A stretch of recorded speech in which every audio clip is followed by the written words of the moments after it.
Subscribe and share my channel Sudarsana. Shri గురుభ్యో నమః. కార్తీక పురాణము 14వ అధ్యాయము. ఆబోతునకు అచ్చు వేసి ఆవు పెయ్యకు పెండ్లి చేయుట. మరలా వశిష్ఠుల వారు జనకుని దగ్గరగా కూర్చుండబెట్టుకుని కార్తీక మాస మహత్యాన్ని గురించి తనకు తెలిసిన సర్వ విషయములను చెప్పాలనే కుతూహలంతో ఇలా చెప్పసాగారు. ఓ రాజా, కార్తీక మాస పౌర్ణమి రోజున వృషోర్జన చేయుట, సాలగ్రామమును దానము చేయుట, ఉసిరికాయలు దక్షిణతో దానము చేయుట మొదలగు కార్యములు చేయుట వలన వెనుకటి జన్మమందు చేసిన పాపములు నశింపజేసుకుంటారు. కార్తీక పౌర్ణమి రోజున ఆ బోతునకు అచ్చువేసి ఆవు పెయ్యకు వివాహం చేసిన వారికి 1,000,000 యాగములు చేసిన ఫలము దక్కును. ప్రతి మనుజుని పితృదేవతలు తమ వంశమునందు ఎవడు ఆ బోతునకు అచ్చువేసి వదులునో, ఎవడు ఆ బోతునకు పెండ్లి చేయునో అని ఎదురు చూస్తూ ఉంటారు. ధనవంతులై ఉండి పుణ్యకార్యములు చేయక, దాన ధర్మములు చేయక కడకు ఆ బోతుకు అచ్చువేసి పెండ్లి అయినను చేయడో అట్టివాడు రౌరవాది సకల నరకములు అనుభవించుచుటే కాక వారి బంధువులను కూడా నరకమునకు గురి చేయును. కావున ప్రతి సంవత్సరము కార్తీక మాసమున తన శక్తి కొలది దానము చేసి నిష్ఠతో వ్రతం ఆచరించి సాయం సమయమున శివకేశవులకు ఆలయమునందు దీపారాధన చేసి ఆ రాత్రి అంతయు జాగరముండి మరునాడు తన శక్తి కొలది బ్రాహ్మణులకు సన్యాసులకు భోజనము పెట్టినవాడు ఇహపరములందు సర్వసుఖములను అనుభవించును. కార్తీక మాసములో విడువవలసినవి. కార్తీక మాసమందు పరాన్నభక్షణ చేయకూడదు, ఇతరుల ఎంగిలి ముట్టకూడదు, తినకూడదు, శ్రాద్ధ భోజనము చేయకూడదు, నీరుల్లిపాయ తినరాదు, తిలదానము పట్టరాదు, శివార్చన సంధ్యావందనము చేయని వారు వండిన వంటలు తినకూడదు. పౌర్ణమి, అమావాస్య, సోమవారముల నాడు సూర్యచంద్ర గ్రహణపు రోజుల యందు భోజనము చేయకూడదు. కార్తీక మాసమున 1 రోజులు రాత్రులు భుజించరాదు. విధవ వండినది తినకూడదు. ఏకాదశి, ద్వాదశి వ్రతములు చేయువారులు ఆ 2 రాత్రులు తప్పనిసరిగా జాగారము చేయవలెను.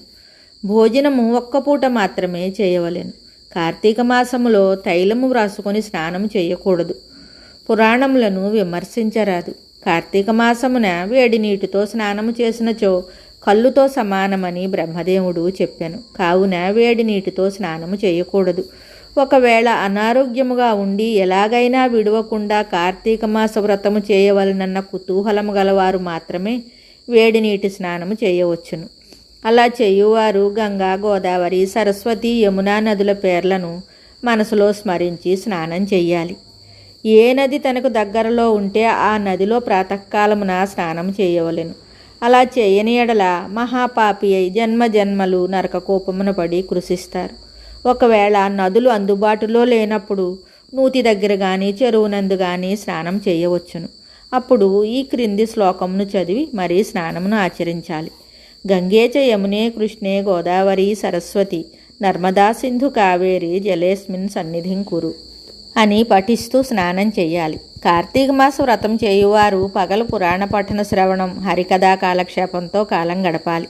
సాయంకాలమున సంధ్యావందనాది కాలకృత్యములు ముగించి పూజామందిరమునున్న శివుని కల్పోక్తముగా ఈ క్రింది విధంగా పూజించాలి. ఓం శివాయ నమః ధ్యానం సమర్పయామి. ఓం పరమేశ్వరాయ నమః ఆవాహనం సమర్పయామి. ఓం కైలాసవాసాయ నమః నవరత్న సింహాసనం సమర్పయామి. ఓం గౌరీనాథాయ నమః పాద్యం సమర్పయామి. ఓం లోకేశ్వరాయ నమః అర్ఘ్యం సమర్పయామి. ఓం వృషభవాహనాయ నమః స్నానం సమర్పయామి. ఓం దిగంబరాయ నమః వస్త్రం సమర్పయామి. ఓం జగన్నాథాయ నమః యజ్ఞోపవీతం సమర్పయామి. ఓం కపాలధారిణే నమః గంధం సమర్పయామి. ఓం సంపూర్ణ గుణాయ నమః పుష్పం సమర్పయామి. ఓం మహేశ్వరాయ నమః అక్షతాన్ సమర్పయామి. ఓం పార్వతీనాథాయ నమః ధూపం సమర్పయామి. ఓం తేజోరూపాయ నమః దీపం సమర్పయామి. ఓం లోకరక్షాయ నమః నైవేద్యం సమర్పయామి. ఓం త్రిలోచనాయ నమః కర్పూర నీరాజనం సమర్పయామి. ఓం శంకరాయ నమః సువర్ణ మంత్రపుష్పం సమర్పయామి. ఓం భవాయ నమః ప్రదక్షిణ నమస్కారం సమర్పయామి. ఈ ప్రకారంగా కార్తీక మాసమంతా పూజించాలి. శివ సన్నిధిని దీపారాధన చేయాలి. ఈ విధంగా శివపూజ చేసిన ఎడల ధన్యుడగును. పూజానంతరము తన శక్తిని బట్టి బ్రాహ్మణులకు సమారాధన చేసి దక్షిణ తాంబూలాది సత్కారములతో సంతృప్తి పరచవలను. ఇలా చేసిన వారికి 100 అశ్వమేధ యాగములు చేసిన ఫలము, 1000 వాజపేయ యాగములు చేసిన ఫలము కలుగును. ఈ కార్తీక మాసము నెల రోజులు బ్రాహ్మణ సమారాధన, శివకేశవుల సన్నిధిని నిత్యం దీపారాధన, తులసికోట వద్ద కర్పూర హారతులతో దీపారాధన చేసిన ఎడల వారికి, వారి వంశీయులకు, పితృదేవతలకు మోక్షం కలుగును. శక్తి కలిగి ఉండి కూడా ఈ వ్రతమును ఆచరించని వారు 100 జన్మలు నానా యోనులందు జన్మించి తర్వాత నక్క, కుక్క, పంది, పిల్లి, ఎలుక మొదలగు జన్మలు ఎత్తుతారు. ఈ వ్రతము శాస్త్రోక్తముగా ఆచరించిన ఎడల 15 జన్మల యొక్క పూర్వజ్ఞానము కలుగును. వ్రతము చేసినను లేక పురాణము చదివినను విన్నను అట్టి వారలకు సకల ఐశ్వర్యములు కలిగి మోక్షప్రాప్తి కలుగును. మరి ఒక అధ్యాయంతో మళ్ళీ కలుద్దాం. శుభం. Subscribe and share my channel Sudarsana.